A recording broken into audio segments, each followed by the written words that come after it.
Gibran dan Jokowi diduga punya agenda terselubung di pemerintahan Prabowo.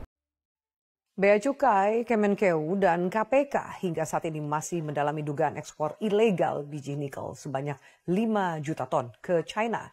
Pemerintah akan mengonfirmasi 85 surat jalan muatan kapal yang diduga terlibat dalam aktivitas ilegal ini. Ketua Satgas Koordinasi Supervisi Wilayah 5 KPK, Dian Patria, mendapat informasi dari Bea Cukai China perihal 5 juta ton nikel yang diduga diekspor secara ilegal ke China pada 2021 hingga 2022. Indonesia sendiri sudah melarang ekspor biji nikel sejak 2020 lalu. Biji nikel diduga berasal dari tambang yang berada di Sulawesi atau Maluku Utara, di mana 2 wilayah tersebut merupakan penghasil biji nikel terbesar. Sementara itu, Direktur Komunikasi dan Bimbingan Pengguna Jasa Bea Cukai Nirwala Dwi Herianto menduga ekspor 5 juta ton biji nikel dilakukan secara bertahap. Bea Cukai Kementerian Keuangan juga sudah mengantongi 85 surat tanda terima barang yang dimuat di dalam kapal laut yang akan dikonfirmasi ke Bea Cukai China. Bagaimana tugas kita ya, yang berakal sehat untuk terus mengawal apa-apa yang sudah dikomitmenkan oleh Prabowo Subianto untuk kebaikan negeri ini. Jadi statementnya sudah luar biasa, jauh berbeda dengan statementnya Jokowi, ya, yang ngomongnya pelenyak-pelenyek, pelongak-pelongo, janji A, ternyata B, dan seterusnya. Tapi kalau Prabowo dari statementnya ini tampak sekali, apalagi kita lihat beliau seorang militer. Tapi tugas kita lah ini untuk mengawalnya agar terrealisasi apa yang disampaikannya. Seperti ada para pendukung Prabowo yang sampai berucap istighfar berkali-kali melihat Pak Prabowo. Nemu lagi pendukung Pak Prabowo yang kecewa bahkan sampai istighfar berkali-kali. Coba kita lihat 3 anak muda ini ya. Nah, yuk ceritanya lagi nonton pidato Pak Prabowo. Prabowo tidak pernah akan gentar menghadapi kalian. Mantap, mantap. Hai kaum munafikun, hai antek-antek asing. Wih, antek asing loh. Prabowo Gibran bersama rakyat Indonesia. Mantap, mantap. Antek asing. Antek asing mampus tuh. Kalian, begitu saya dilantik dari Presiden Republik Indonesia, jika memang saya menerima mandat dari rakyat, pada saat itu saya akan cari bukti-bukti korupsi mulai. Mantap. Dan pada saat itu, mulai saat itu, saya akan kejar koruptor-koruptor itu. Bila perlu, sampai ke Antartika, sampai ke padang pasir yang paling jauh akan saya kejar. Luar biasa. Padang pasir loh, Antartika. Para koruptor atau yang merasa pernah mencuri dari rakyat, kalau kau kembalikan yang kau curi, ya mungkin kita maafkan. Lah, Tapi kembalikan dong. kok gitu sih? Lah, Nanti kita beri kesempatan. Cara mengembalikannya bisa diam-diam supaya nggak ketahuan. Mengembalikan lo ya. ya Allah. Astagfirullahaladzim. Yang dibela-bela. Saya milih Bapak karena Bapak itu tegas. Astagfirullahaladzim, la haula wala quwata illa billazim. Melempem gak kerupuk. Lepas. Ya Allah, Pak. Dipertontonkan, Pak. Ya Allah, segitu garangnya. Kok bisa melepas? Ada, astagfirullahaladzim. Yang dibanggakan ternyata ada. Udah sesuai. Omon-omon. Udah deh, ya. Omon.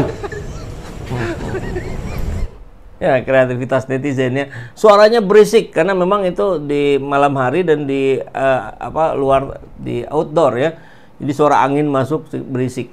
Cuman kita nangkep lah apa yang disampaikan ini sebagai pengingat untuk Pak Prabowo ya, agar tidak hanya omon-omon ya. Tentu yang ini sudah diklarifikasi, tidak ada pengampunan hukuman, itu kaitannya dengan religiusnya gitu. Jadi dia diminta untuk bertobatlah kepada Tuhan, nanti Tuhan memaafkan. Ada yang mengatakan Prabowo mau maafkan koruptor. Bukan begitu. Kalau koruptornya sudah tobat, bagaimana tokoh-tokoh agama? Iya kan? Orang bertobat. Bertobat tapi kembalikan dong yang kau curi. Enak aja. Udah nyolong, aku bertobat. Yang kau curi kau kembalikan. Bukan saya maafkan koruptor, tidak. Saya mau sadarkan mereka yang sudah terlanjur dulu berbuat dosa, ya bertobatlah, itu kan ajaran agama. Bertobatlah, kasihan rakyat, kembalikan uang itu. Sebelum kita cari hartamu kemana, kita akan cari. Memberi kesempatan untuk tobat. Hai para koruptor atau yang merasa pernah mencuri dari rakyat, kalau kau kembalikan yang kau curi, ya mungkin kita maafkan. Tapi kembalikan dong. Nanti kita beri kesempatan. Cara mengembalikannya bisa diam-diam supaya nggak ketahuan. Mengembalikan loh ya. Tapi kembalikan.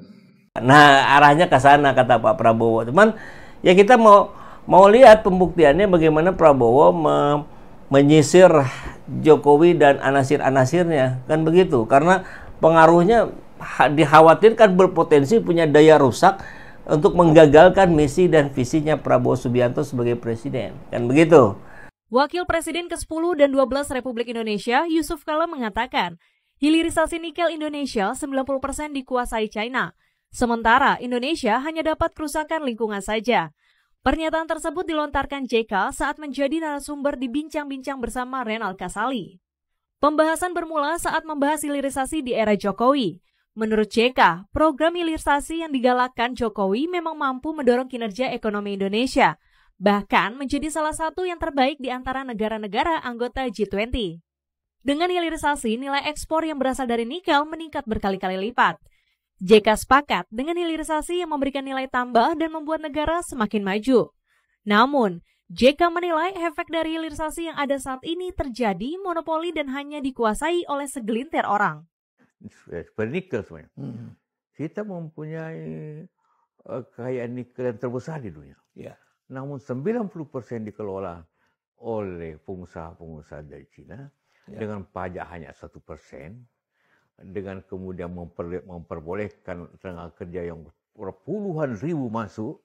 Mereka bangun sendiri di sini. Bangun sendiri dan kemudian diekspor sendiri ke negaranya. Ya. Sehingga yang kerja mereka, yang punya mereka, yang membangun mereka dan kemudian menguasai hasil hilirisasi itu. Lebih lanjut, JK mengatakan apabila kondisi ini terus berjalan, maka Indonesia hanya akan mendapatkan kerusakan lingkungan dari program hilirisasi. Kita mendapat apa? Kita mendapat kerusakan lingkungan. Luar biasa. Luar biasa. Bukan hanya Pak Jokowinya, anak menantunya juga sama. Ini almarhum Faisal Basri pernah mengungkapkan ini. Ada yang nyelundup. Dan yang menyelundup itu petinggi-petinggi. Erlangga Hartarto misalnya. Menantunya Pak SBY, Pak Jokowi. Bobi Nasution. Saya sebut nama. Dan nama itu saya dapatkan dari KPK. Cina mengimpor biji nikel dari Indonesia. Ada ternyata. Indonesia yang tidak melaporkan. Yang Indonesia bilang nol. Nol. Karena dilarang kan? Iya, Cina melaporkan ada. Ada 5,3 juta ton selama tahun 2020 sampai 2022. Ada penyelundupan yang dilakukan oleh menteri dan menantu Jokowi menyebabkan kerugian negara ratusan triliun. Hal ini didasarkan kejanggalan data. Badan Pusat Statistik mencatat tidak adanya ekspor biji nikel selama tahun 2020 sampai tahun 2023. Namun, berdasarkan data Bea Cukai Cina, negeri tirai bambu itu mengimpor biji nikel asal Indonesia sebesar 3,4 juta ton tahun 2020, 0,8 juta ton tahun 2021 dan 1,1 juta ton tahun 2022. Apakah KPK tutup mata dengan kasus ini? Karena dekat dan jadi menantu Mulyono maka kebal hukum. Iya, tutup mata lah, jelas lah. Luar biasa ya. Ini Pak Faisal Basri almarhum, mudah-mudahan Allah memasukkannya pada golongan orang-orang syahid ya, insya Allah. Ini perjuangan luar biasa dari Pak Faisal Basri. Nah, coba kita lihat yang di sini. Gibran dan Jokowi diduga punya agenda terselubung di pemerintahan Prabowo. Jadi ini oleh jurnalis ya, selengkapnya ada di video saya sebelumnya. Tapi saya ingin mengingatkan lagi bahwa sudut pandangnya sudah dari mana-mana. Dari pengamat ekonomi Pak Faisal Basri tadi, dari tokoh IT tadi ya, dari ketum Partai Umat, dan sudah muncul di mana-mana. Tinggal keberaniannya sekarang, berani tidak? Ya, kemudian KPK tidak lagi berpangku tangan, tapi menuruti perintah Prabowo. Sikat semua koruptor, kejar koruptor sampai ke Antartika, sampai ke padang pasir yang paling jauh. Itu instruksi dari Pak Prabowo kepada KPK. Kalau yang di dekatnya dibiarkan, ini kan gajah di depan mata nggak kelihatan, semut di ujung lautan kelihatan. Ngaco berarti KPK-nya. Kita dorong dengan cara ini agar KPK mau mengikuti arahan dari Pak Prabowo. Kalau tidak, Prabowo sudah bilang berhentikan.